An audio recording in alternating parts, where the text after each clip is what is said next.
All right. Well, we are really lucky today to be joined by Richard Gurman. Richard, thank you very much for taking some time today to talk to us on CSI Chat. Going to give a little bit of a background on Richard, and then he's going to tell us how he ended up writing for sitcoms. But Richard has a bachelor's degree in sociology and a master's degree in journalism from the University of California at Berkeley. Richard has worked in Hollywood for over 35 years. And if you're of a certain vintage like myself, you are going to recognize every single one of these shows that Richard has worked on and contributed to. Happy Days, Laverne and Shirley, Mork and Mindy, Different Strokes, Facts of Life, and the one that we're here to talk about today is Married with Children. But I would encourage anybody of the younger generation who maybe doesn't recognize those to go and drop some of those into YouTube and to actually watch some of the old clips from Happy Days, or to watch, Robin Williams on Mork and Mindy, and you will be laughing out loud. And of course, Married with Children.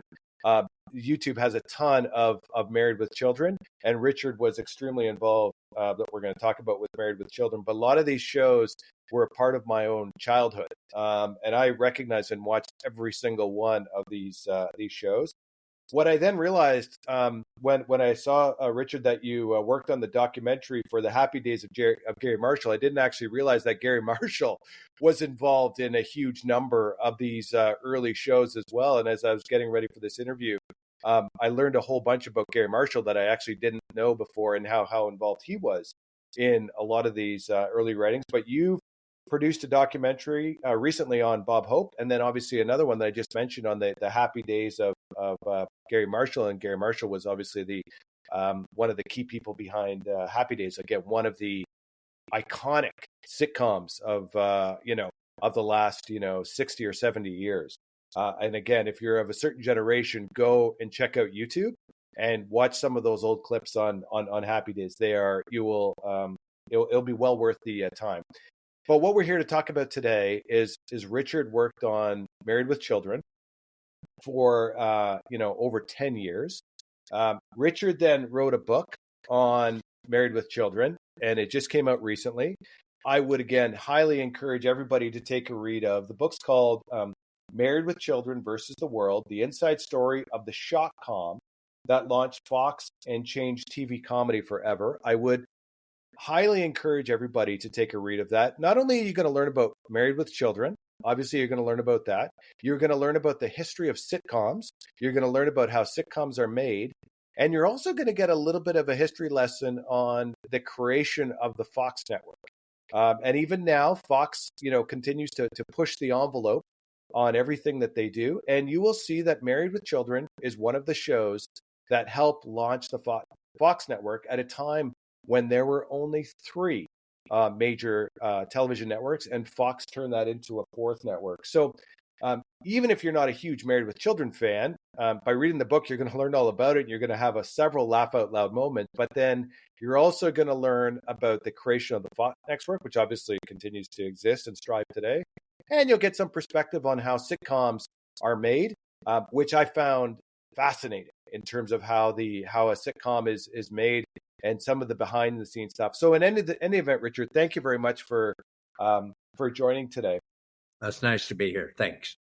Where I'd like to start with is the question of, you probably have a whole bunch of people out there thinking, wow, Richard, you got one of the coolest jobs in the world, working with all of these actors and actresses who are super talented, coming up with all of these crazy jokes and things like that. How do you go from college? I don't think your background in college/university was not writing sitcoms. It was something a little different. But how did you what was your background in university, and how did that kind of transition into writing sitcoms in Hollywood?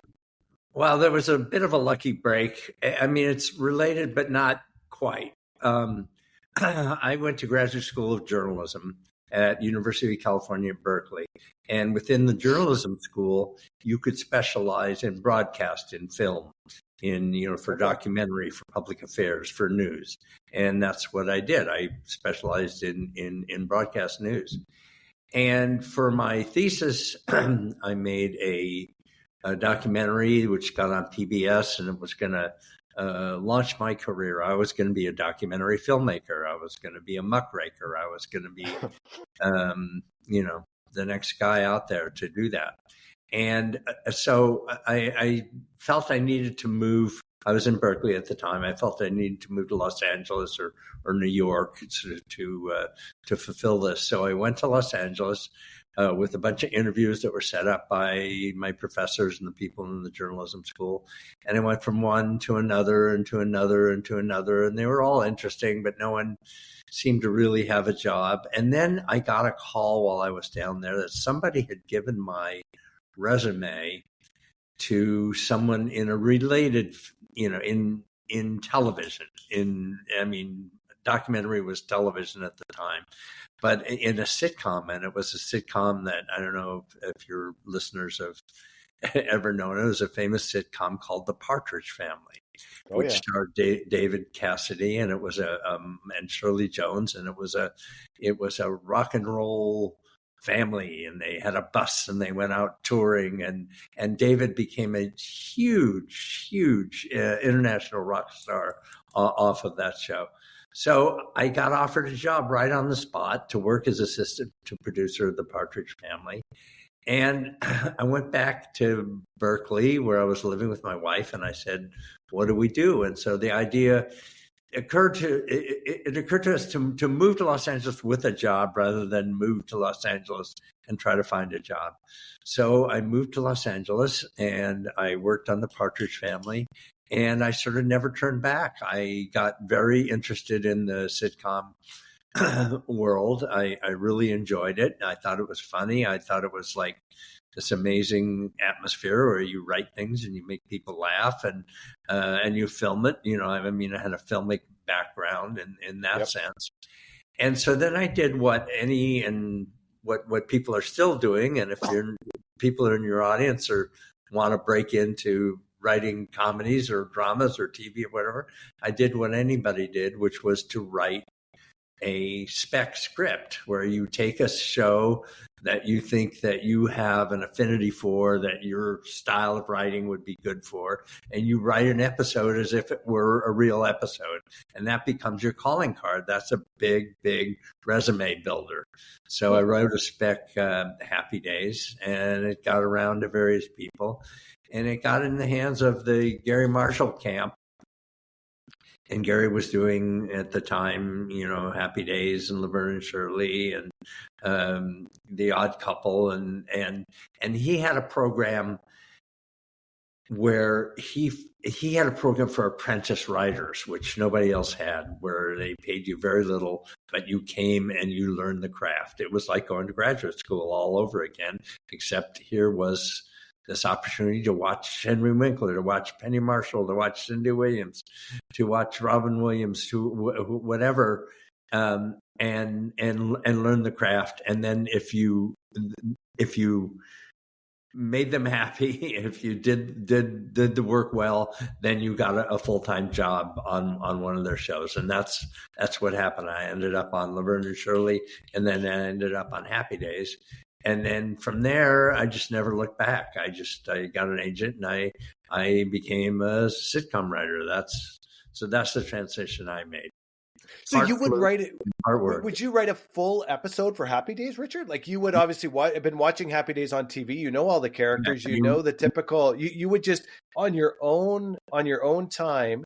You would write a 30-minute episode from start to finish. That's what everybody does. You write it and it's a very good test of whether you can do this or not, because it's not just writing jokes. It's writing beginning, middle, and end, interlacing dialogue, interlacing subplots. And, when you turn that in, and I've been on the other side of that. I've been a, executive producer looking to hire people. And you look at that script and unless you cheated, you wrote it with someone else, or you had other people write it with you. It's a very, very good index of whether you can do this or not. And it's difficult. Yeah. Oh yeah. That would be That would be very, very difficult. And then you just kind of wait and see, like you just kind of wait by the phone after you submit it. Is that kind Yeah, of? you submit it, you wait by the phone. Yes, you do. I knew people within the organization. I knew people who were working on the show, and I would get feedback, and eventually I just got in. So maybe what would be helpful then for especially some of the younger listeners is to set the stage in the 1970s and the 1980s. Obviously, we had TV at that time, we've rhymed off a whole bunch of the sitcoms. But how were the sitcoms typically produced? Like, what would have been the process of a typical sitcom in the 1970s or the early 1980s? Well, two things. One is to look at sort of the general market, and then the other is to dig into the process. Today, you have this opportunity to watch anything you want whenever you want to watch it because it's streaming. You can put on your show when you want to watch it. It doesn't have to be on the hour. It doesn't have to be at a particular day or night, and so on. Back then, TV was linear. There were three or four shows. There was a show on every half hour or every hour on ABC, CBS, NBC. And if you wanted to watch whatever show you wanted to watch, you had to watch at that time. So it was linear. And so that's important to put in the back of your heads in terms of when Fox comes into the picture. In terms of the process, you're asking about the process, like how do you come in and there's 3 or 4 months before production, a writing staff, 8-10 writers come in under the aegis of executive producers, and I've been on both sides of the equation. And you sit around and you think of stories. You think of stories that would be appropriate for your characters. You want your characters to be platformed with stories that will make them funny, and that will and stories that will enhance whatever characters you got. One character's cheap, one character's sleazy, one character can't get dates, one character can't, So whatever stories you can to keep those character traits going is what you're looking for. So you sit in a room. It's like it just depends on the situation. The writer's room. I've been in writers' rooms that are like corporate boardrooms, like, with long tables and computers set up and with blackboards or whiteboards and so on. The Married with Children one was like a college, like a fraternity house room, or it was just a bunch of couches and cigarettes were burning and Nerf balls and Nerf basketballs and blow up toys, and it was just which seems sort of consonant with the show. I mean, it was not surprising. That said, it was incredibly disciplined. You'd come in and you'd talk about a story. You'd break a story out as a group. I mean, you have there's a hierarchy. There's executive producers, there's producers, there's story editors, there's staff writers. And I mean, everyone is expected to speak, but the executive producers lay out kind of the idea for the story. Or someone might come in and say, "Oh God, this happened to me," or "I was in this, I was at a drive-in and I drove off with the tray and this happened, or I said this to my girlfriend," or whatever. It can be generated from the bottom or from the top, and then you settle on it. You figure out a story that would make sense for the show. And you have to have a beginning, middle, and end, because you're telling a story. It's not just a bunch of scattered incidents. So that's a skill, and that's directed by the executive producers. And someone is taking notes. And at a certain point, if you decide that, okay, this passes the test, this is a story. This has a beginning, a middle, and an end. This takes our characters to funny places. This is like a checklist of all the things that you want a story to do. then an individual writer. So this thus far it's a group process. Then an individual writer will go off, write that story up, while the group goes on and works on other stories. That story will come back in a day or so. And then everyone will look on paper, now you'd look on a screen. But you look on paper and you'd see what the beats are, and you would be able to see, well, this doesn't work, or this works great, let's do this twice, and then you develop an outline. So you go from the story to the outline, same thing. The writer goes off for a day or two.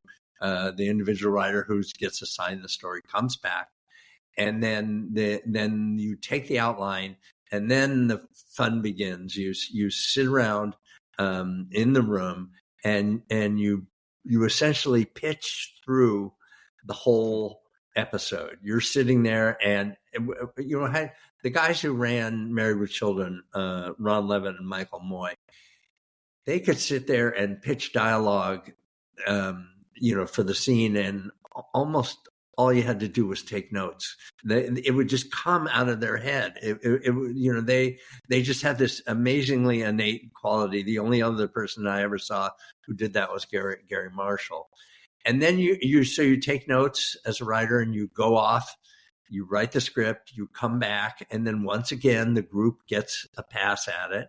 And then when it's considered ready to go, then it just gets filed away until the date when the show gets read by the cast.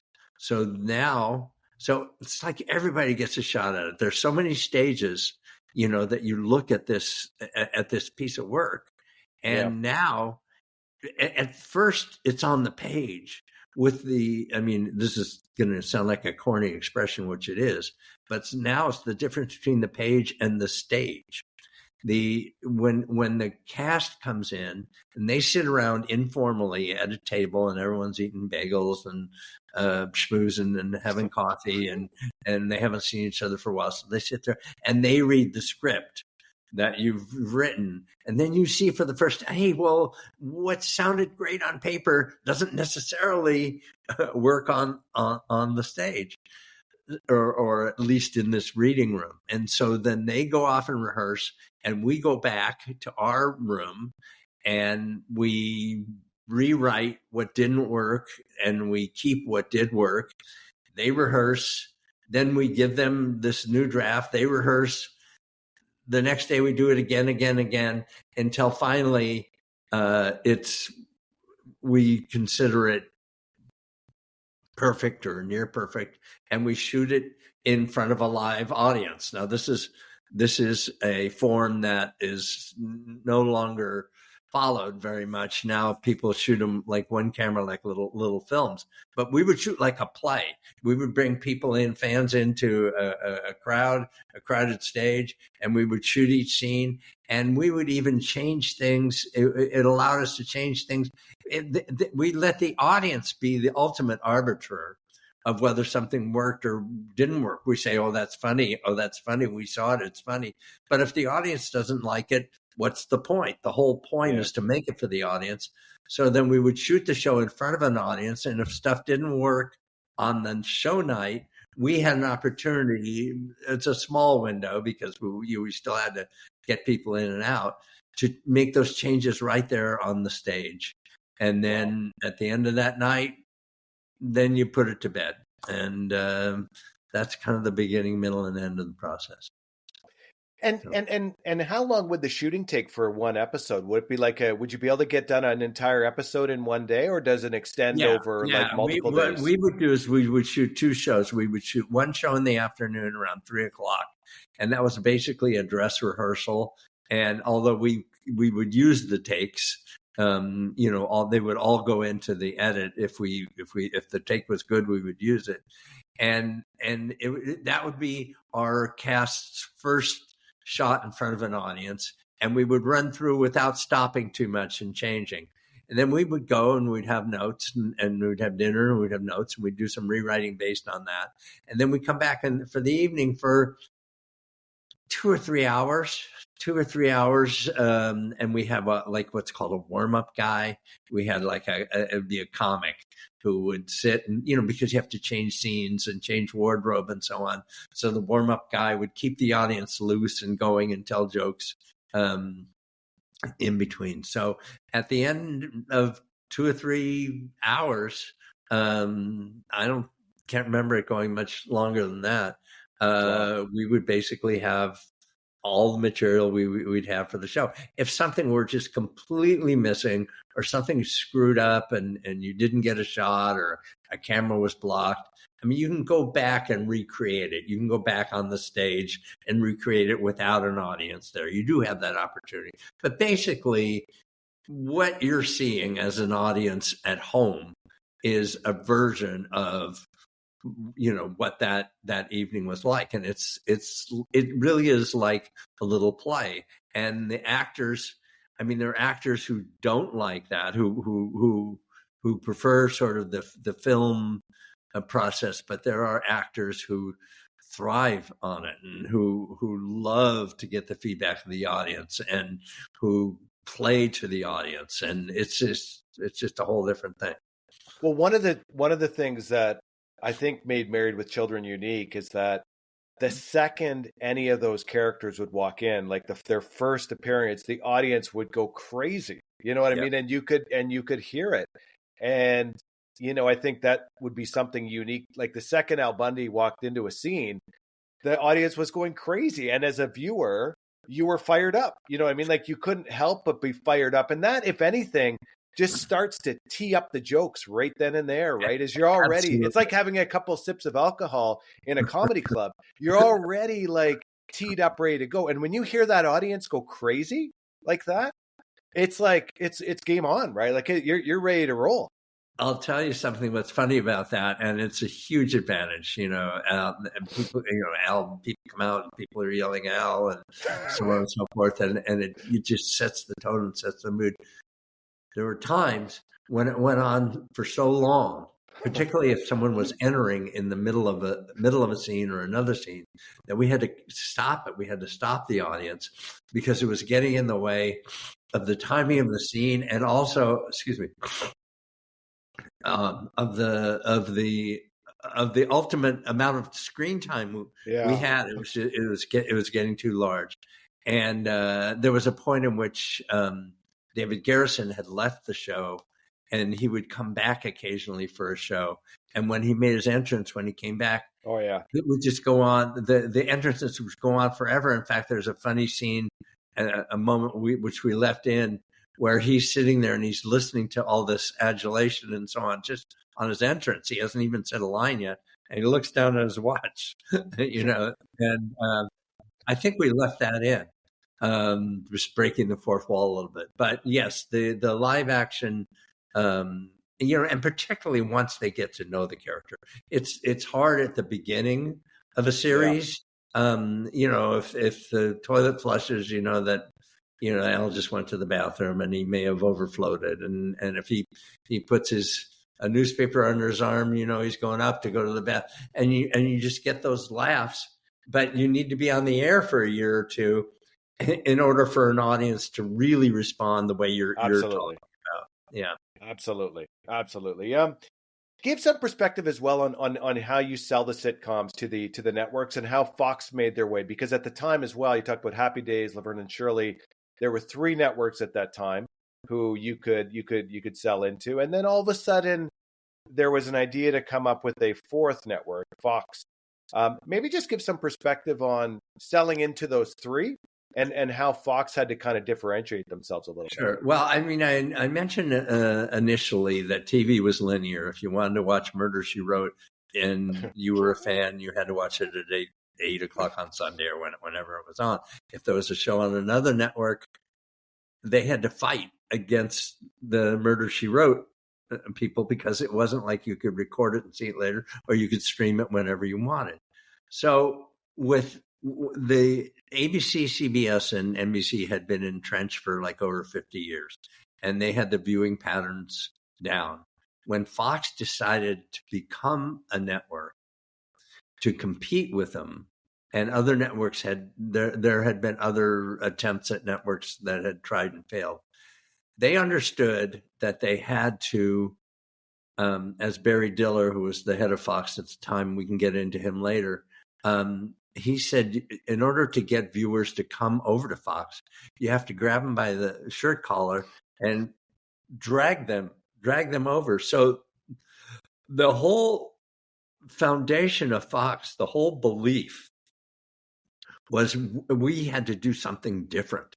We had to be the network that wasn't Family Ties, that wasn't, Cosby, that, and so they went. It's funny because in a way you ask, how did you sell stuff to Fox?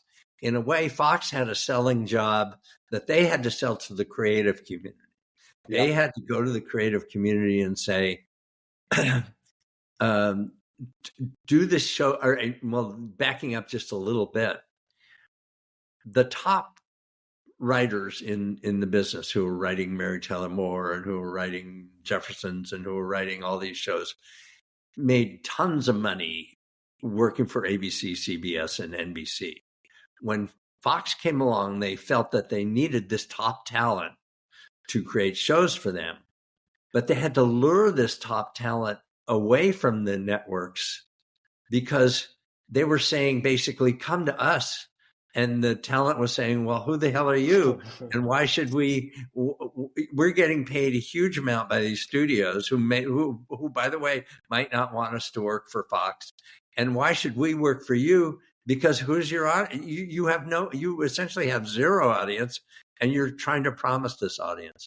So what Fox tried to do in teeing up this idea that you had to grab, tied in this idea that you had to grab the audience and pull them over to Fox, was to go to the top writers in the business, Jim Brooks, and Gary Goldberg, and Levitt and Moy, who created Married with Children, and say, we will give you two things that you can't, if you do your show for us, we'll give you two things you can't get on the other networks. We'll give you creative freedom because we want you to do an in-your-face kind of show.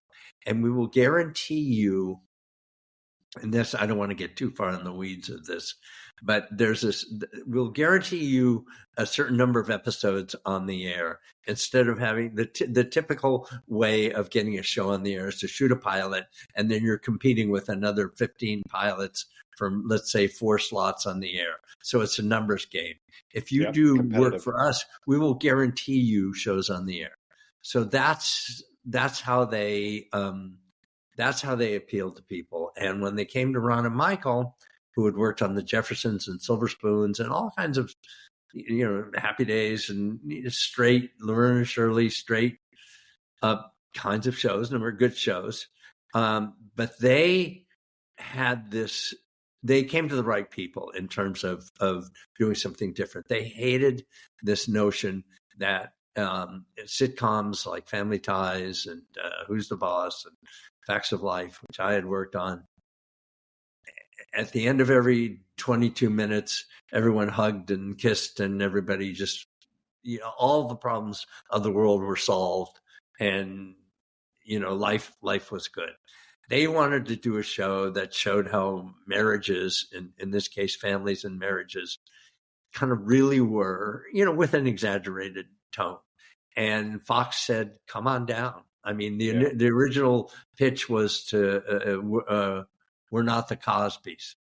We're going to do things different. So from the very beginning, there was a compatibility between what Fox's needs were, which was to do an edgier shows, and what Ron and Michael's sensibilities were, which was to do edgier shows. And it was a risk, and it didn't pay off at first. I mean, it was a huge risk. I mean, television up to this time was conservative. Yes, there were cop shows and there were medical shows and there were law shows and there were family shows of all different stripes and colors. But the basic foundation of all of it was to not offend, because the networks made money by selling advertising, and advertisers, General Motors, General Mills, Coca-Cola, whatever, were conservative. And and they felt if there was controversy on the show, that people wouldn't buy the product. I mean, that was way back to I Love Lucy. They couldn't even say she was pregnant. When she was pregnant, showing on the show, they said she was with child. Oh my God. The ABC tried to get Fonzie not to wear a leather jacket, because leather jackets were like for thugs. And Gary Marshall convinced them that leather jackets for people who ride motorcycles are a safety feature, and if you fall down, you won't skin your skin. And so this was one of the things that that kept TV sort of relatively conservative. Fox was willing to just say, screw it, we're going in this whole other direction, and we think we can get enough people to come and watch to overcome whatever sensitivity the advertisers may have. So that's really the birth of Fox, and how it affected the creativity of the programming that went on. Oh no, it's very interesting, the history. You touched on Barry Diller. I'd love for you to give some perspective on Barry Diller. I've asked kind of around here. There's a lot of respect for Barry Diller because he is really, really smart. I heard him. I watched actually a couple of his interviews, and he made this comment, where people say, Barry, are you crazy to do that? He goes, that's exactly where I want to be. He goes, when people are calling me crazy, he goes, I know I'm in the exact same spot. And I've also heard people talk about Barry where they view him very much as a mentor. I heard a couple of executives talking about how they owe everything to Barry Diller. But you watch him in those interviews that he does, and he is like to the point. He's sharp. He cuts people off. There's maybe a couple of different layers to Barry Diller, and you shared a couple stories in your book, Richard. Maybe just give us some perspective on your interactions with Barry Diller, because although he wasn't producing Married with Children, he was there as one of the leads on Fox, right? Sure. Yeah, I'll talk about Barry Diller, then I'll talk about the casting situation that we got into. Barry was very innovative, very smart. Had a history going back to ABC, where he introduced the idea of the movie of the week. He was responsible for Roots, one of the most honored miniseries in the history of television. Then he went over to Paramount, and he had just a legion of shows, Cheers, and he had incredibly successful movies. And the one thing he tried to do that he wasn't able to do over there was to create a fourth network. He was in the process of that, and the backers bailed out. He's just very smart. He has incredible taste, and he's very strong. He's very willful, and he kind of gets what he wants. He's the leader. So he came over to Fox under Rupert Murdoch, and his mandate was to create this fourth network. And like I said, he perceived, and correctly and aggressively, that you can't just have programming that's as good as the other networks. It has to be different. You have to grab the viewer by the neck and pull them over. Somebody once commented that, and I think it's true, but that his telephone ring was a dog bark. So, I mean, it just gives you a sense of how strong. Okay, so we're trying to cast the show, which is a whole other story, and one of the hardest parts to cast is Al Bundy.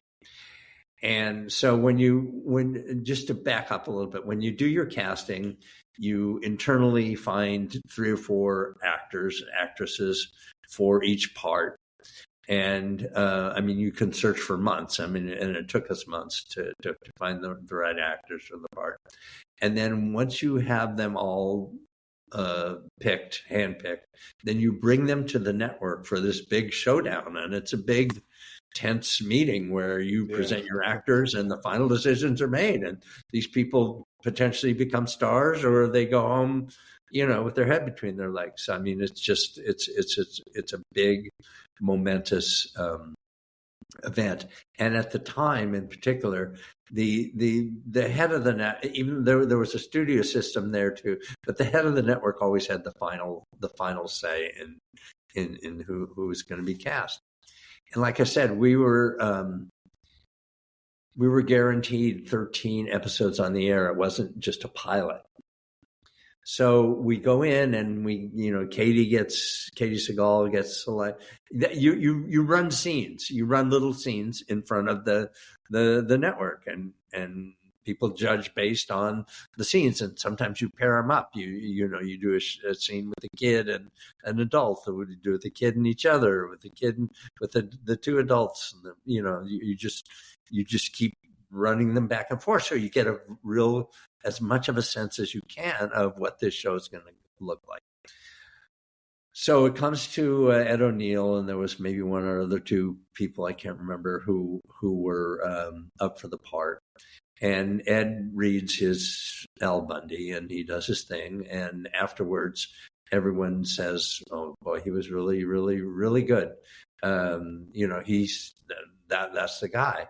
And Barry Diller says, "I'm not so sure. I think you can do better." And then his own people, in a rare contradiction, said, I think you're wrong, Barry." And Barry says, "Well, do what you like." And he walks out of the room. So he walks out of the room, and they all say, "We're going to go with Ed O'Neill. We think he's terrific." And Barry said, "Do what you like," and that's what we like. So we did. So Barry gets back to his office, and he calls Garth Ensier, who was one of his underlings, a top guy in his administration. He said, "What did you choose to do?" And they said, "Well, we went with Ed O'Neill." And Barry says, "I said I didn't like him." And Garth Ensier says, "But you said do what you like." And Barry says, "Yeah, well, I didn't mean that."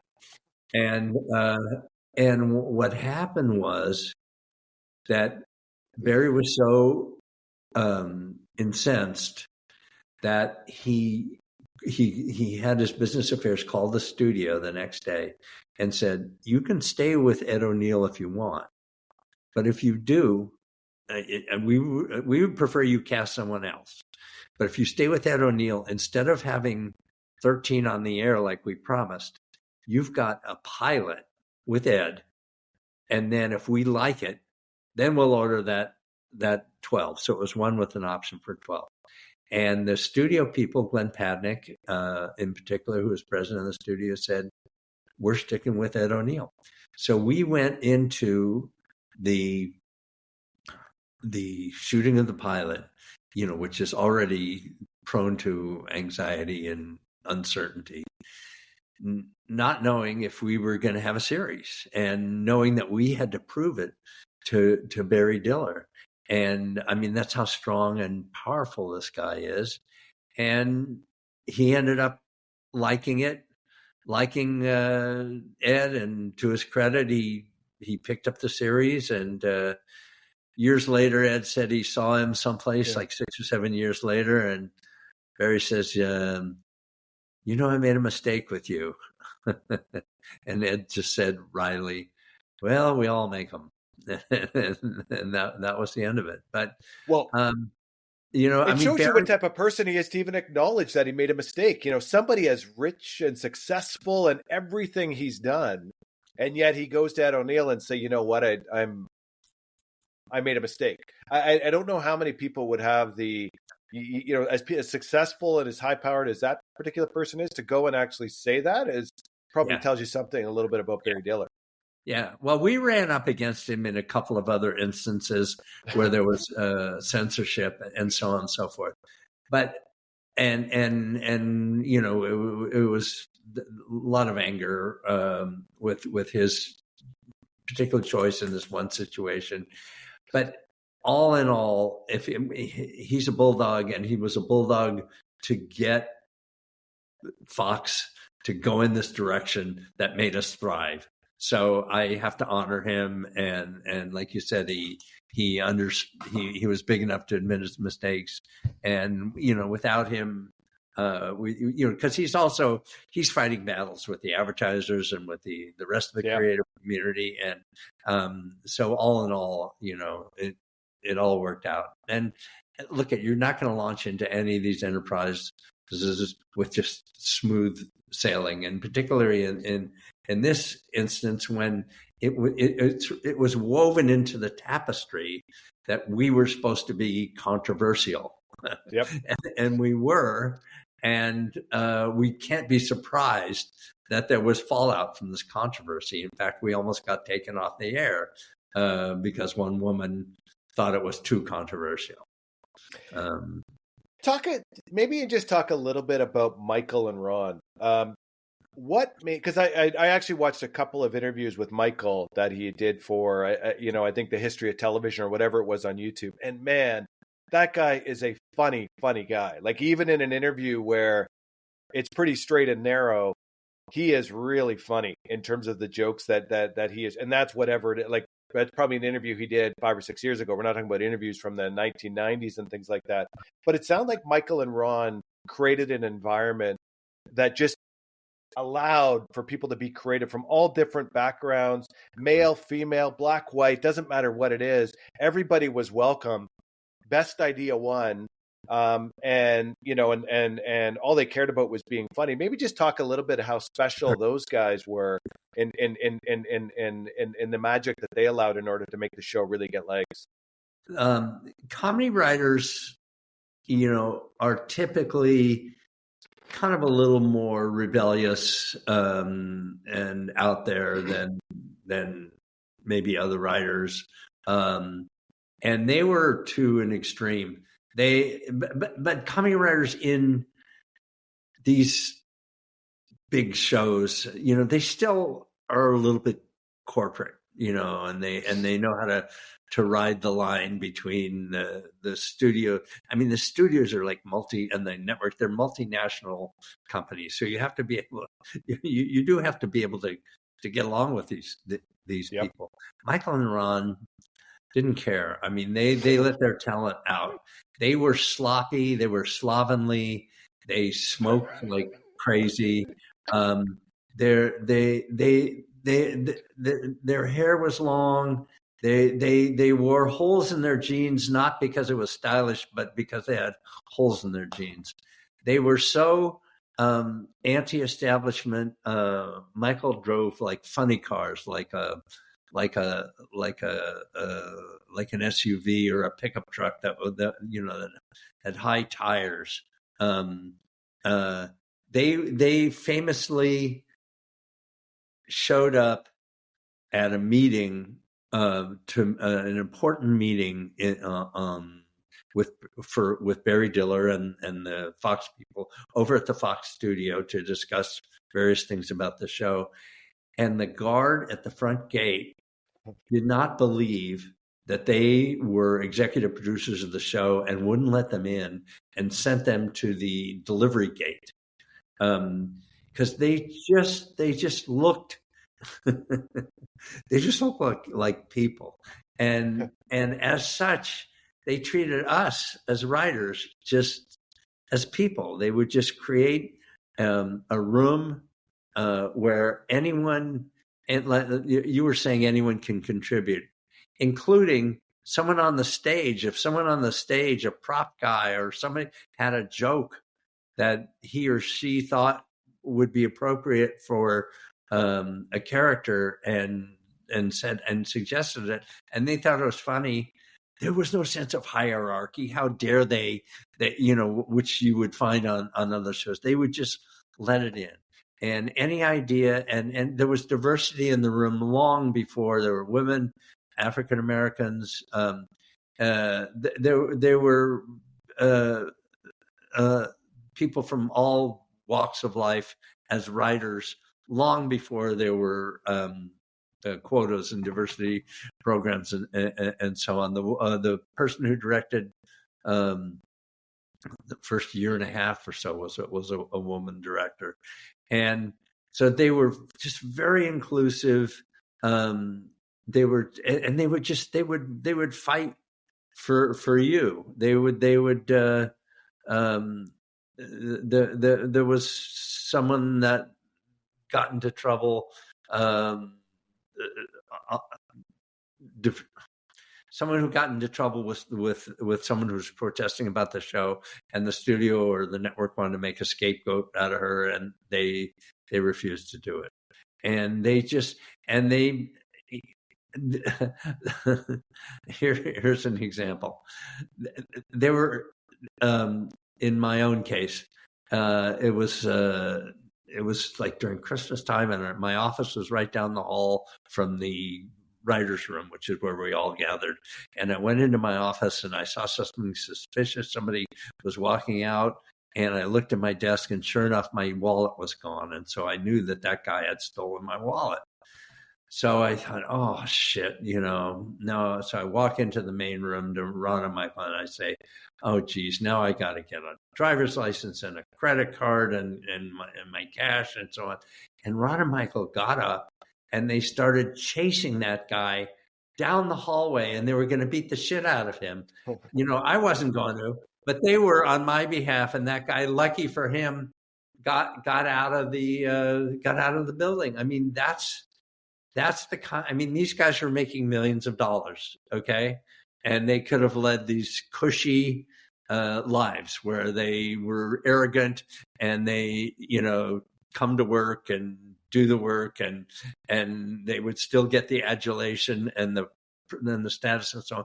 But they didn't. They got their hands dirty, and people loved them for it. They absolutely loved them for it. So there's so many stories in your book, Richard, about that, about those two guys and how they looked after the staff and everything like that. And there's another story you shared in the book where there's you guys were just about to announce the show, and everybody kind of, all the other shows kind of go through their regular presentation, and then those guys get up basically unscripted saying, look, we're not going to sell you a bunch of crap. People are either going to watch it or they're not. Right. And by the way, okay, so that is in a formal setting with a press conference and with press, generally hearing stuff from the kings and queens and the tastemakers, and all of a sudden Ron and Michael, they're just telling them, that the marriage is a sham institution, and kids are in your way, and and that's the kind of show we want to do. And the press responded. Everyone thought that was the funniest thing in the world, and even other writers who were on other shows came over and said, "That's the show we want to write." So. Yeah, absolutely. They had no regard, and what you're talking about is a real life example of the attitude on the show. The show was irreverent and anti-institutional, and it wasn't like it was like a theory of Ron and Michael. It's kind of what you're getting at. It was the embodiment of them, and that's a good point. Thanks. There's so many stories like that in the book of those two. The other one's in there about the guy who they just agree on a handshake deal on saying, look, I don't know what he wants, a better job. And they agree in his contract to say, look, what was it going to be? Okay, we'll just put a better job in your contract. Like who would do that? Like who would come up with something like that? And I'm sure they found him a spot that was a better fit for heading over to Dodger Stadium or wherever he had to go to get French fries for the group. Right? Yeah. There's just so many of those stories in the book that are really, really good. Yeah. You talked a little bit about the casting of Ed O'Neill. What were the issues surrounding, like, why was it so hard to cast Al Bundy? When you look at it in hindsight, you would say, man, like it's a perfect fit. You know what I mean? Like you must have had 100 people doing different versions of Al Bundy the way that Ed O'Neill did it. Yeah. But why was it so difficult to cast Al Bundy? It was a guy who had the world upon his shoulders, but he wasn't like what you'd call shticky, like, like like sitcom-y and jokey. And Ed actually had been a dramatic actor, and most of the people, I say in the book, most of the people who came in to read for Al Bundy either read it like Jackie Gleason in The Honeymooners, which is a reference your audience might not know, or Jack Nicholson in The Shining. So it was either over the top or just, and it was just really, really hard to find just the right mix for Al. And after months and getting very close to the deadline of when we had to cast this, our casting director, brilliant casting director, Mark Hirschfeld, came and he said, I've got a guy that was in a production of Steinbeck's of Mice and Men in New Haven, and I think he'd be perfect for this. And Michael was so cynical; he just said, "Oh, really? You got any cartoon people that could play? Sort of like going far afield, getting drama people from the stage, and and so on and so forth." And so they said. He said, okay, what the hell, give him a shot. Meanwhile, for Ed's part, Ed was in town. He was actually maybe up for another part somewhere or something. He was literally playing handball at the Hollywood Y on the day that his agents called him, and they said, we've got this crappy show on this crappy network that no one's going to watch. And they want to read you for it. And he says, well, why the hell should I go? I mean, you haven't made it sound so great. And they said, I don't know. They really want you, and we don't think it's going to even turn into anything. And so Ed said, okay, well, send me the script. So they messengered him the script. And he read it and he thought it was kind of funny. And he came over actually from the handball game with his gym bag and his handball gloves all sweaty on the outside. And he came over to the Michael and Ron's office, and he describes them as a couple of guys who look like they work at a gas station. So it wasn't exactly like he was.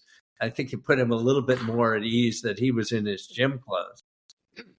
And Michael describes the situation that in the scene, it's a scene where Ed comes home from work. And he opens the door. He pretend opens the door in this office that they're using for casting. And Michael says he gives this sigh. And he says, right at that moment, he knew that this was Al Bundy, because the sigh, without saying a word, he gave off the emotion that his life on this side of the door, coming into the door, was not going to be any better than his life had been on the other side of the door, which was selling women's shoes. And that's exactly what they wanted from this character. People come into sitcoms, honey, I'm home. We didn't want that. We want, oh, fuck, I'm home. Kind of, excuse my language. I don't know if I can use that. Well, no, that language is fine. Especially if you're listening to this, like it is, in hindsight, it's perfect. Like that's the irony of it all, right? Is like, yeah. Nobody else could get it right other than this one person who came from a handball game and had maybe, I don't know, a cab ride over to kind of prep for and to put it all in his head and to translate it back on that particular moment. Like when you think about it, it's really interesting. The next question I want to ask you, Richard, though, is with respect to Ed, is that if you looked at him off camera and dealt with him off camera, it would seem like he's totally different. Like it is a totally different persona, because if you watch the show, there is heavy insults that are directed back and forth. And especially, the women that go into his shoe store, there are lots of insults that go back and forth. And what I found really interesting is you provided some behind the scenes look that said Ed O'Neill actually really wasn't that comfortable in those particular scenes, which again, if you watch the scene on YouTube, you would never expect that. He nails those jokes like to the money, you know what I mean? Like, and they're hilarious, but off camera, it was kind of like, it's almost like he felt bad doing it. Yeah. Well, it's called, really getting into character. There's a couple things. There's a couple of theories. One is, and this might sound like rationalization, and it might be. One is that you never, in those situations when you insult, and particularly you're insulting, in this case, a large woman, a fat woman,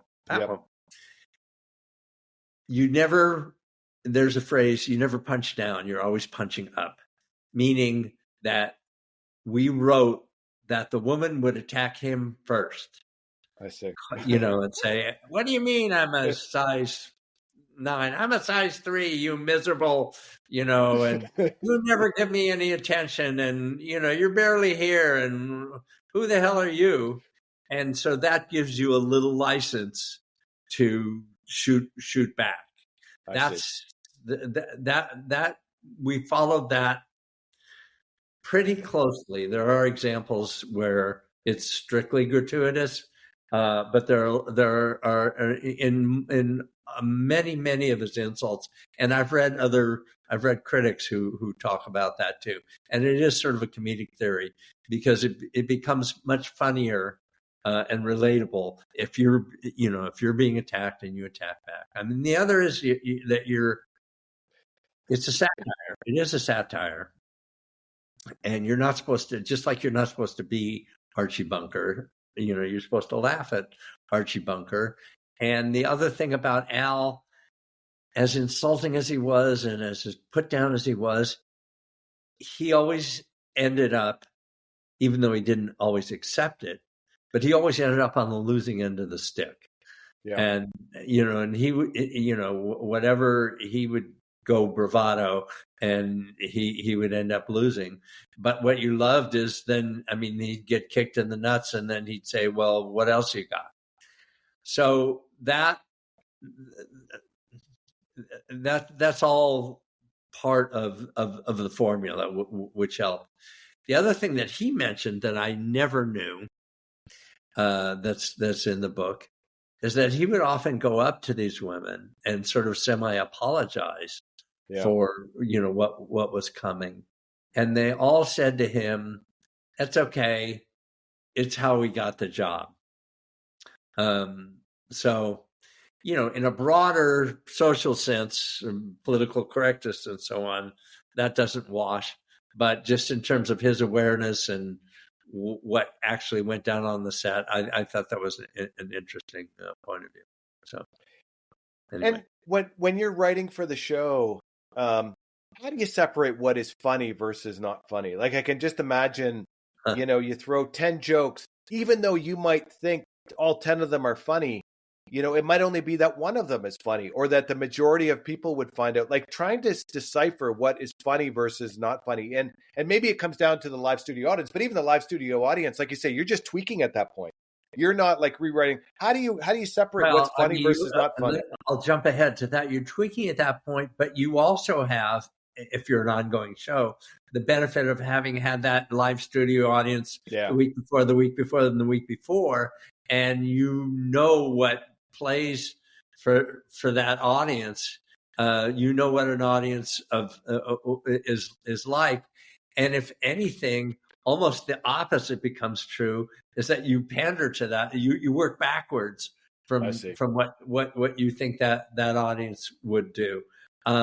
It's still a good question because it's not foolproof. You will get the joke that you thought would go through the roof all of a sudden falls flat, or the opposite. A throwaway line will get a big laugh.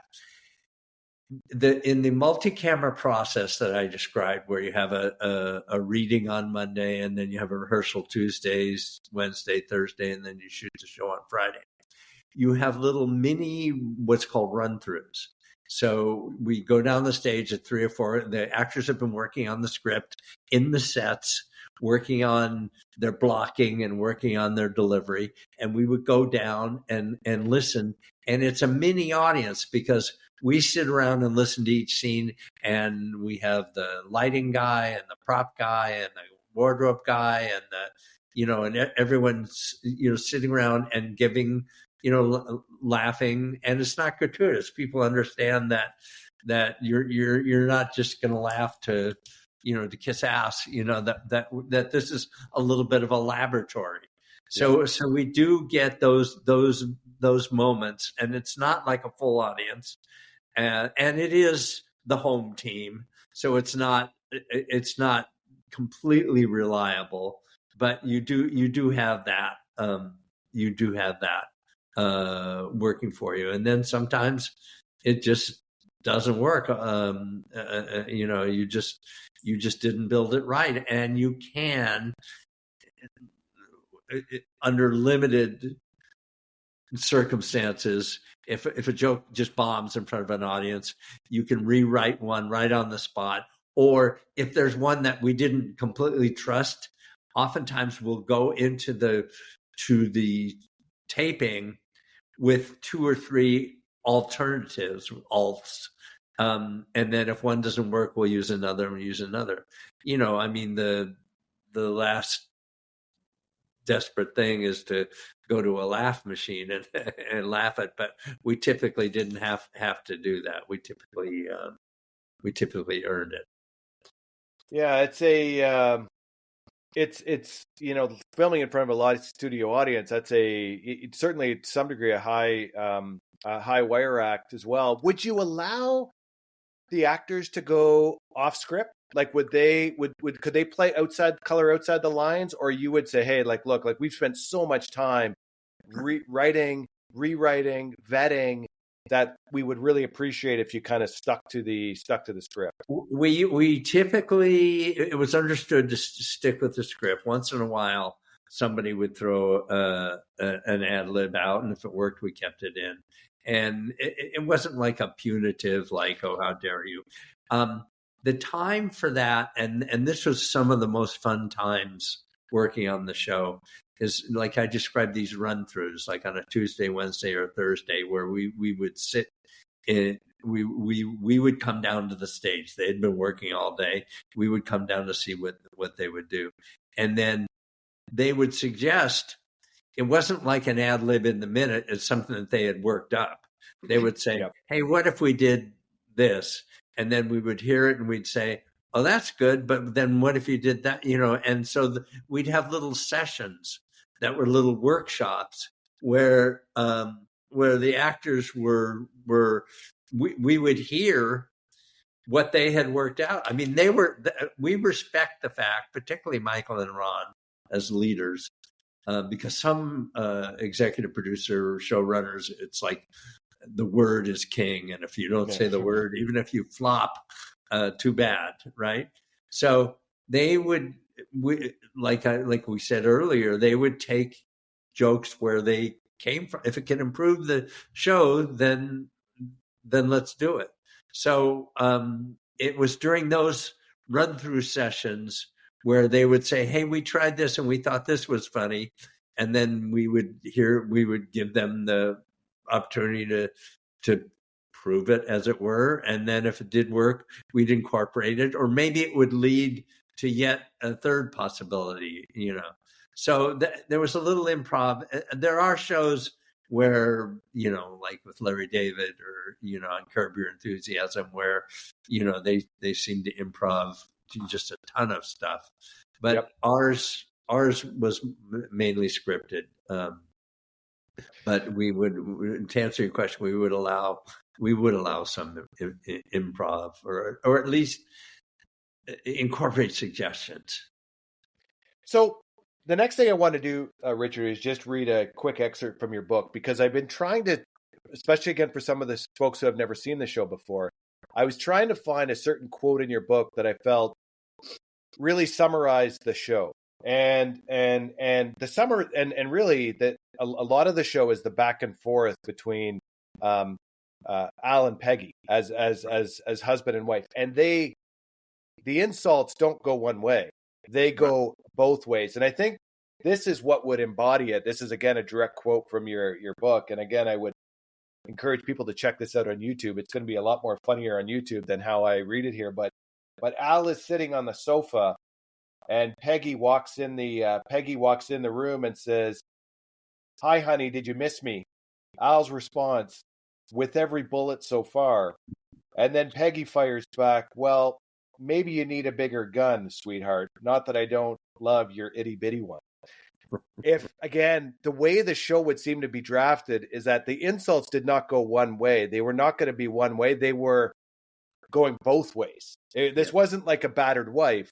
This Right. was it's going both. It's the insults are going left, right, and center. And it doesn't just apply to Peggy and Al. It applies to all of the relationships that are going on in the show itself. And I guess was that really important for the Oh yeah, the it was show to very succeed? important. Long before, discussions of women's rights and the idea. Just it even goes back further to the casting. I mean, it's a really good point that you make. It's sort of like if we didn't have a character. I mean, Katie Seagal is so strong. If we had a character that Al could just push around, and we know his bent, his anti-marriage and women are this, and so on and so forth. If he just had free reign on that, nothing would be funny. I mean, you just think it was pathetic, and then he was rolling, and so we knew we had to cast a character in Peggy that could stand up to him, and Katie Seagal was absolutely that character, and she even brought more to it than we had thought. The other element that she brought was she wanted to kind of doll herself up and be kind of into her look and be proud of the fact that she hadn't cooked and if even the way she walks, Richard, even the way she walks is so unique on that show, right? Brought the walk to it, and I talked to her about it, and we were open to it. It wasn't just a sloth. Yeah, she liked to eat bonbons and watch Oprah, but she was very assertive and very. I wrote in the book that we had to make sure that you didn't just feel bad for her, and sometimes you felt bad for Al. She was so absolutely so strong. You never really felt bad for Al, but in the lines as well as in her composure and how she carried herself and how she stood up and just like it was a well-known character trait that Al would go to the nudie bars, with his buddies. But you find out in the book that early on, Peggy went to a male strip club long before Al ever went to a nudie bar. And when she went there so often, when you walk in the door, everyone knew her name and her favorite table. And, those are old kind of sitcom cliches to show that. But she was just as strong in her own way as Al. And we even had that situation with the kids. We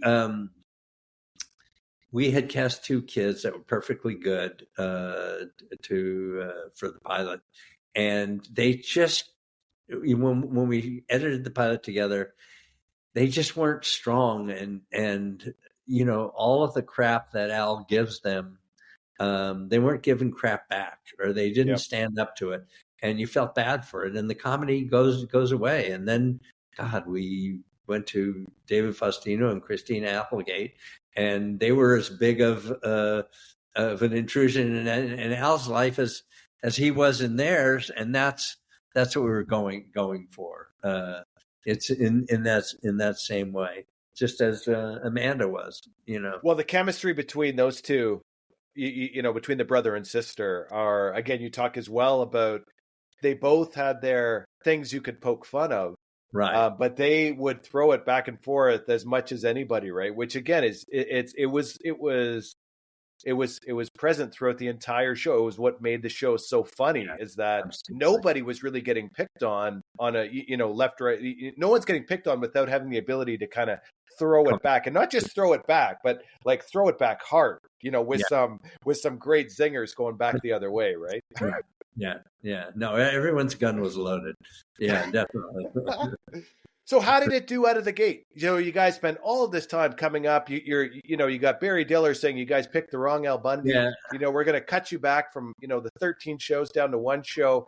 You've got a brand new network. You've got this edgy show that I'm sure advertisers are like on pins and needles wondering what's going to happen here. Yes. What was the reaction out of the gate? How did people like it? It did not great. The whole network didn't perform, fairly lowly. I mean, we did okay within the Fox universe, but that was a very low universe in terms of ratings. We were one of their top rated shows, but after it really didn't catch on.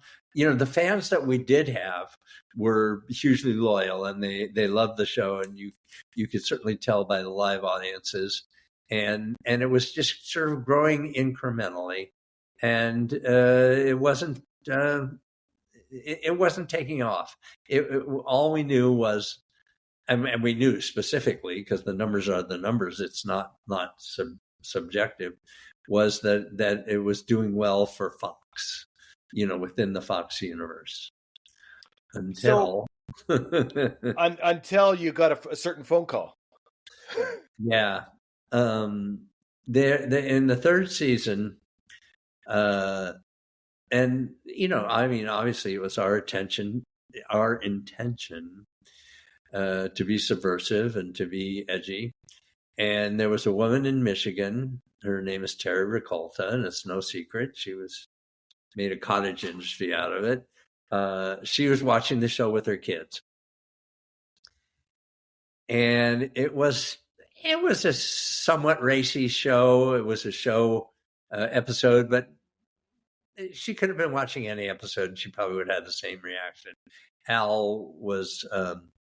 Peggy was demoralized because her bra had been discontinued, and she was particularly upset. And Al decided to go out of his way. He found a place in Wisconsin, hundreds of miles away, that had a stash of these bras that she was so desperate to find. So he went, and it was her birthday. So he went there with Steve to find it.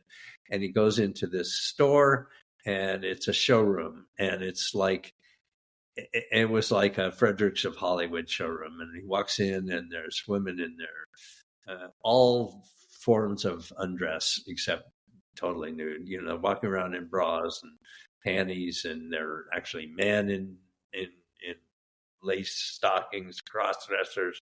And Al is out of his head in excitement. But the main thing is he gets the bra that he wants for Peggy, and he comes home. Meanwhile, at home, Marcy has gotten Peggy a male stripper for her birthday present. So they're indulging in that.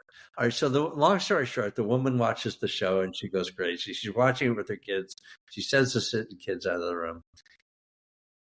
She calls Fox the next day to complain. And Fox at the time didn't have a PR division. They didn't have a corporate division that was set up to take complaints like this. So they in a very odd circumstance, which actually kind of lit the fire, she got transferred to her phone call got transferred to our offices, where she spoke to one of the writers of the show, who was a woman named Marcy. And she went and she complained about how bawdy the show was and how inappropriate it was. And Marcy didn't really apologize for it and just said, basically, we're trying to do something different. And our theory is, if you don't like it, you just change the channel. Well, this just really infuriated Terry. And so she went directly to the sponsors, to Procter and Gamble and Coca-Cola and Tama Brands, and she went directly to them and said, you should look at this is softcore pornography, and you should examine this, and you should see what's going on here under, that you're advertising. So it fell under scrutiny of those companies, and they all agreed to pull back on their advertising unless Fox did something. And so Fox responded, and Fox basically stood by the show, but they said that they would look at the scripts a little closer, and then the other thing that they would do is move the time slot from 8:30 to 9 out of the family hour into where more adult programming is appropriate. So meanwhile, this woman, Terry, she really struck a chord with the media. She was on the front page of the New York Times, of the Washington Post. She was on Nightline. She was on the morning show. She was on Today's Show.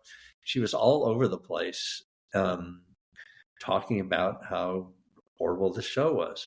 Well, what happens, as sometimes happens in these cases, the publicity drove all these people to the show. So all of a sudden, we got big rating. I mean, the jump was dramatic. Now, you could say, okay, well, we got attention from this and that was that. But people liked what they saw, and they kept watching. And from this point on, you really can mark it. From this point on, the show took off. The show took off and became a hit. And, had a long talk with her. I interviewed her in the book, and she's actually a very interesting woman, and she suffered a little from it too. She got called bad names, and she got her divorce papers were published in a paper, and so on and so forth. And she basically ultimately felt that the move to another time slot was kind of all she was after. And anyway, she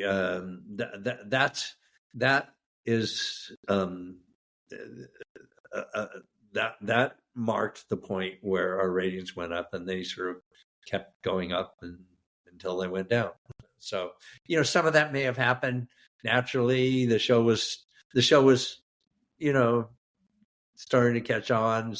It still wasn't when the sponsors were threatening to pull out, there was definite question as to whether Fox would stay with the show.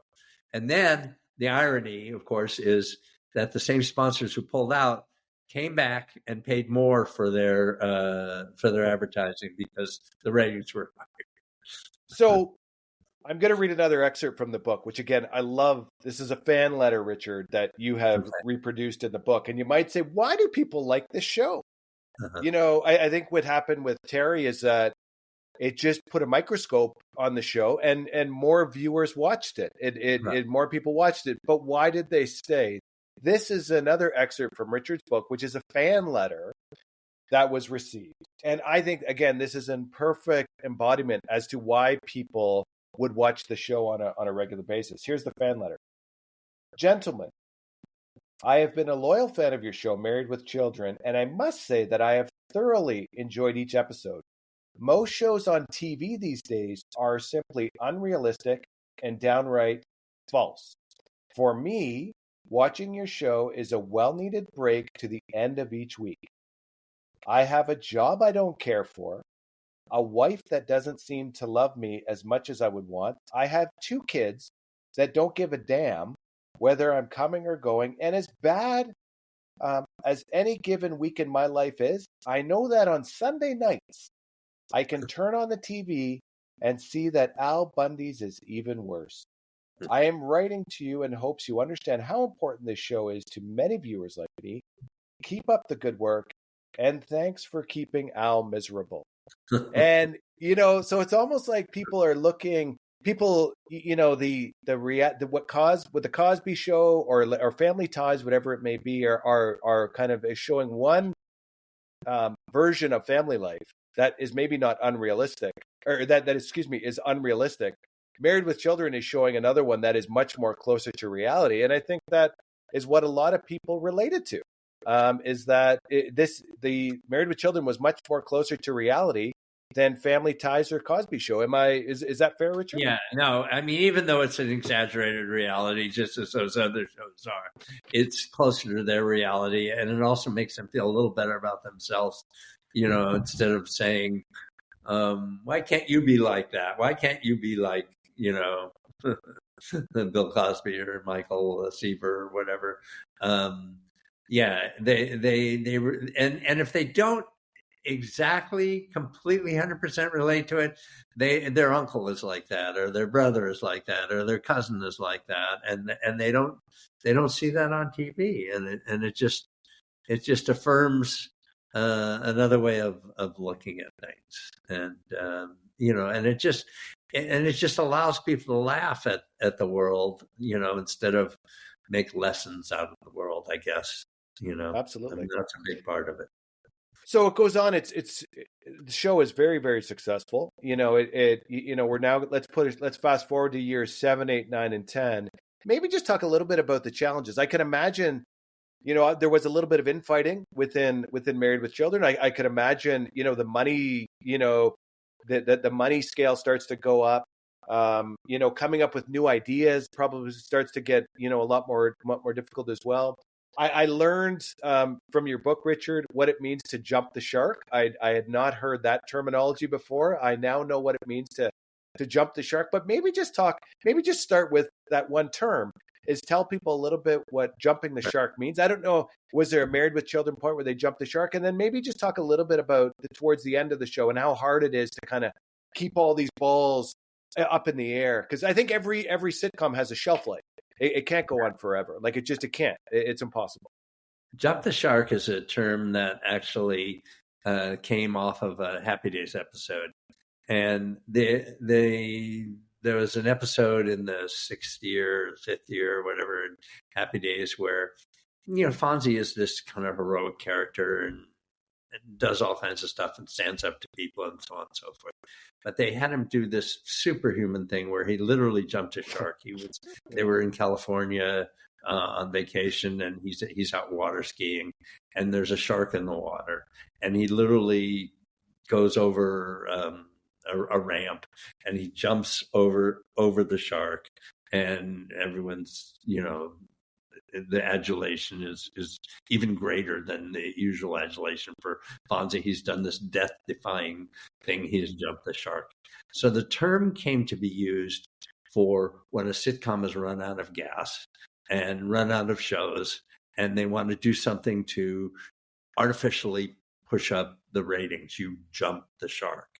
And if you look at any series that goes on after 4, 5, 6 years, they're going to be jumping the shark. I mean, if not, then they're more clever than So it just means that you get broader, and you kind of let I talked about it before. You kind of you pander to the audience. You work backwards from, hey, the audience would like to see Al. I mean, in our case, we had aliens come visit, and they were using Al's sock smell for fuel, and we did other things where Al jumped out of an airplane, and I mean those are all called jumping the shark. And what happens is after 4 or 5 years, you run out of stories that are organic to a relationship, and yet you are a story machine. You have to come up with 22 or 24 different stories a year, to roll out your season, and you can't really repeat the exact stories that you've done unless you do a twist on it. So you end up most of the time jumping the shark. And like I said, we did, particularly with the show with aliens. And one of the things that kept us grounded a little bit was the Steve character. And there was always tension between Al and Steve. Steve being the yuppie banker with a happy marriage, and Al being the shoe salesman with the, volatile marriage. But, if you're the audience, if you could choose, you'd choose to be Al and Peggy instead of Steve and Marcy.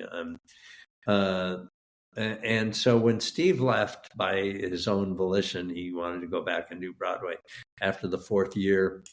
One of the things that helps define Al is Steve. And so his anger and his frustration about the world and about corporate America and about banking and about, all those things that the little guy is after is easily embodied in a story with Steve. With Steve gone, there was less to hold Al to the ground, and we started making him angry about everything.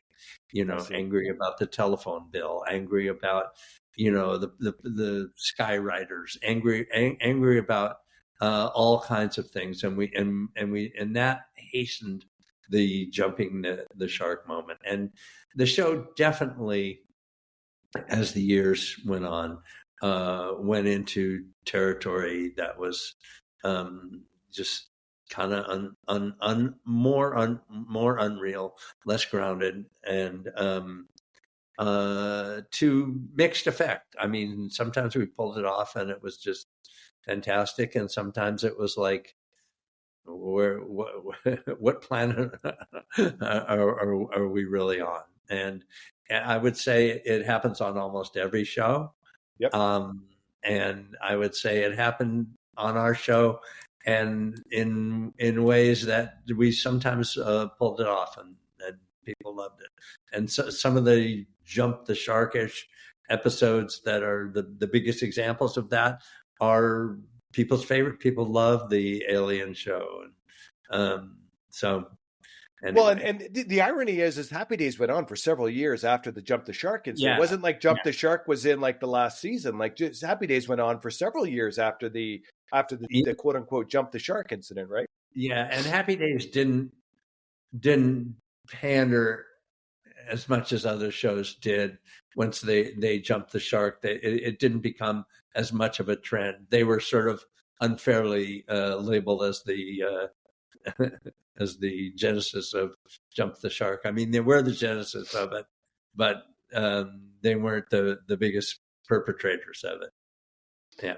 And do you think, in terms of trying to keep all of the cast happy, because, obviously in your book you talk about friction amongst the cast members, but on the flip side, if you've been together for 10 years with all of these different personalities working as closely, and even in an environment that you've described, where again is, is Highwire Comedy Act, is it just a natural thing where there's going to be conflict, there's going to be people upset of each other? And again, the shelf life of any sitcom, once you get beyond, I'd almost say like 5 years, you're probably, you're in rare territory if you were to get that stage. But once you get to 10 years, to keep everybody happy is almost an impossibility. Yeah, it is difficult to keep everybody happy for all that time. And there are egos. And I talk in the book about how Ed and Amanda got on each other's nerves. And one of the things, there was something that was very specific that happened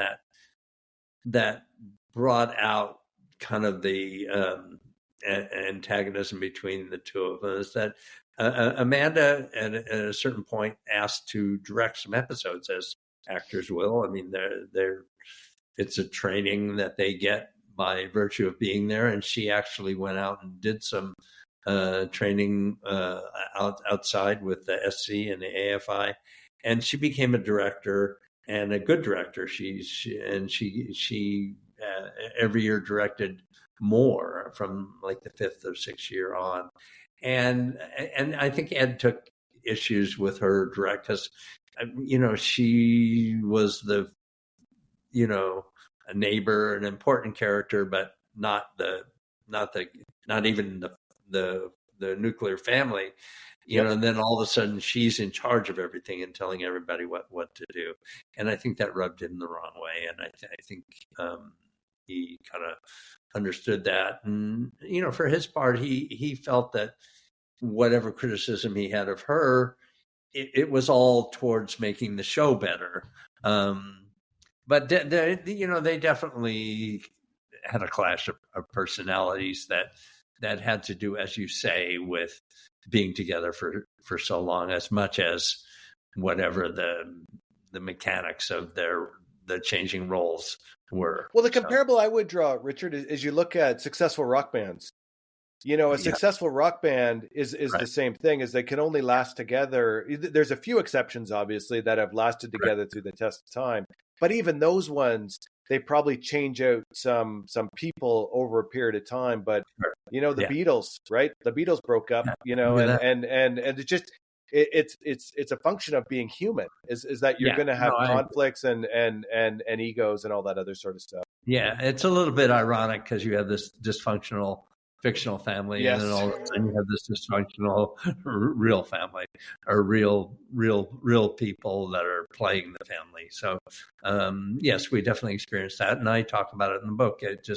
It was no, I didn't want to make it like a tabloid kind of thing, but if I just felt it was public, there were other people who noted it, and there were articles about it, and so I felt obligated to if I was going to make a true impression of what happened over the course of the series, I felt that I needed to include it, so I did.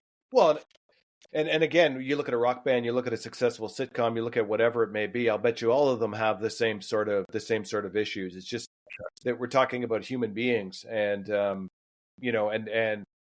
moral of the book is this is a super successful sitcom that went on for 10 years, which is almost unheard of. Point to me another sitcom, 11 years. Yeah. Point to me another sitcom that lasts for 11 years the same way Married with Children does. Nowadays, it's like there'd be, you got maybe The Simpsons, but The Simpsons is an animated show, which is a little different. You could probably flip out some of, without some of the voice actors without people noticing. There's probably other ways to go at it. You can keep them at the same age forever. You know what I mean? But that's the moral of the book. To wrap it up, Richard, again, I would highly recommend everybody, whether you're a fan of Married with Children or not, you should certainly read the book. You will get a history lesson on television. You'll learn a lot about Married with Children. You'll probably try and then find it on a streaming platform to try and blow through as many seasons as you can. After you exhaust all of the YouTube clips, which I pretty much have already done. Any next steps for it, Richard? Do you think, Friends, for example, just did a recent show where they got all the cast together. I think Seinfeld as well has been in the news recently, where they've got some of the cast together. Any thoughts of your book turning into like a reunion or anything along those lines? That would be a really cool, because the irony as well is that those actors, several of them, actors and actresses, have gone on to have very successful careers. It didn't stop with Married with Children, which is another amazing thing, because they would have been they would have been kind of stuck in those characters, but they've sort of gone and branched out. Modern Family, Sons of Anarchy, the list goes on and on. Any next steps for the book? No, we're actually having a little reunion, but it's not going to be televised coming up. And, we're just trying to get the book out there, and people like you have caught on to it, and appreciate the you have read it very carefully and very accurately, and I appreciate all your observations, and I'm just moving along. Well, here's one that would certainly vote for some sort of a Netflix or something like that, or maybe on one of the networks where they get them all together and they share some of the stories in your book, because the stories are hilarious, and to hear them talk about it now would just be so much fun. And maybe to put in the background some clips that they could all kind of laugh over and stuff like that. That's a great idea. I may well do that, and maybe you can co-produce with me. Yeah. Well, Richard, thank you very much. Again, we really appreciate you taking the time. Fascinating conversation. Thank you very much for spending the time. Thank you for how carefully and thoughtfully you read it. It was a pleasure. Yeah, it was a pleasure. Okay. Thank you.